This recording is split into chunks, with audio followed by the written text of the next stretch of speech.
Philadelphia fighter was a guy who would fight anybody, anywhere, anytime, and came to hurt somebody. I mean, Joe Frazier could punch, no doubt about it. He had a hell of a left hook. But I've never seen, in my time, a better left hooker than Cyclone Hart. Nobody wanted me fight me at that time. Them other guys, they ducked me and everything, but I to fight all the tough fighters in Philadelphia, never back up from none of them. You've chosen one on your gloves. Right. What do you mean by that? It all started with my dad. He chose me. It was forced on me at first. I was 6 years of age. My dad said he's going to be a fighter. He's not going to be nothing else. Why did he do that?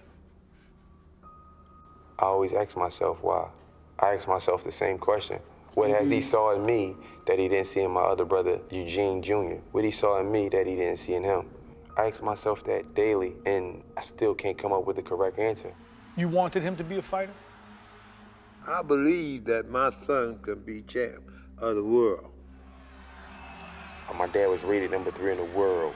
He was one of the greatest punchers of all time. Ring Magazine got him in there as that. I think he wanted me to be the fighter to fix something in him because he didn't accomplish that ultimate goal. Which was? Becoming champion of the world.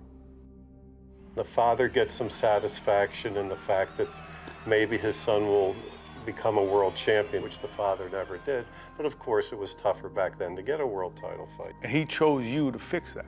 He always say, I don't want you to be like me, son. Get that out your head. I want you to be better.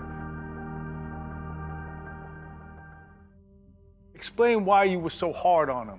So I didn't want him to think, I ain't never wanted him to think that it was a game. My dad hit me with a body shot when we sparred one time.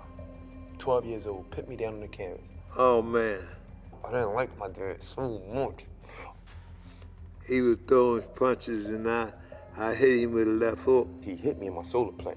And the right hand. I just wanted to just hurt my dad at that time, just to let him feel how you make me feel. Why you get me up at 5 in the morning and run? Why do you make me do this? Why you make me do that? I said, you can fool that, you fool people, but you can't fool that ring.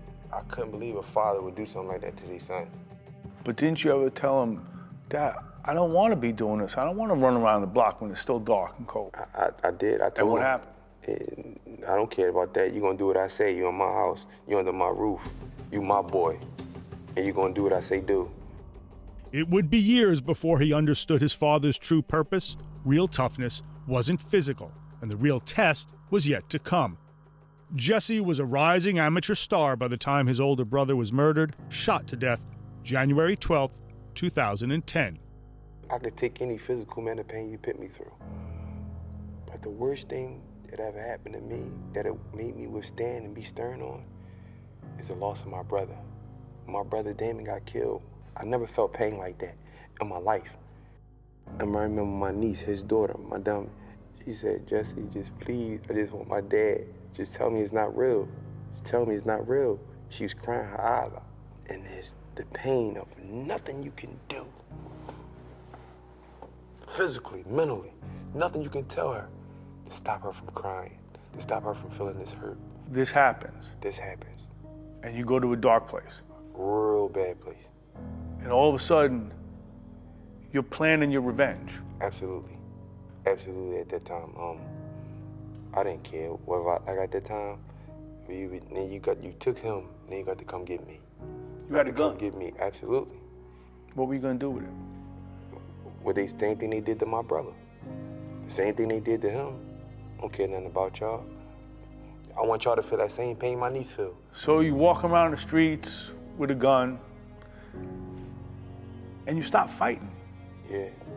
Stop boxing. Absolutely. Who were you at that moment? I don't even know who I was. I didn't care about nobody at that time. I wanted his family to feel the same pain that my family feel. The best thing I think to Jesse is I sent him in the training camp. Me being from the street, I knew how I would feel or how I would think He sent me up there with Al Mitchell. The Olympic coach. And my dad called him and said, look, I got a situation here. They were worried you were going to do something you couldn't Or get out. somebody's going to do something to me. It goes both ways. When you arm yourself. And gave him a chance to think out, be a man. I wanted to be a man then. And that's what made him a man, is getting him out. For Jesse, the best way to live was to leave. Still, his brother's voice stayed with him, even as he lost his spot on the 2012 Olympic team, in a double tiebreaker by a single point.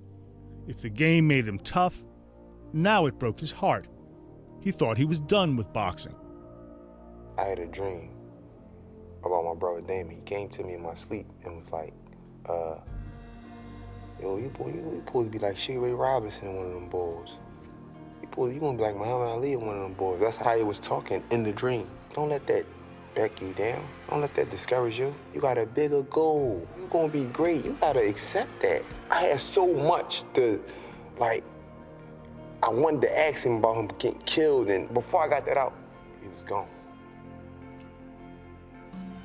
Who needs that belt more, you or him? They ain't on me no more. I'm done. I done it. I done all the boxing and all the things that I did it. Now he carried it for the family. As a fighter from Philadelphia, something to live for and something to die for. I always said I always want to uphold the Philadelphia fighter legacy. That means more to me than the world title.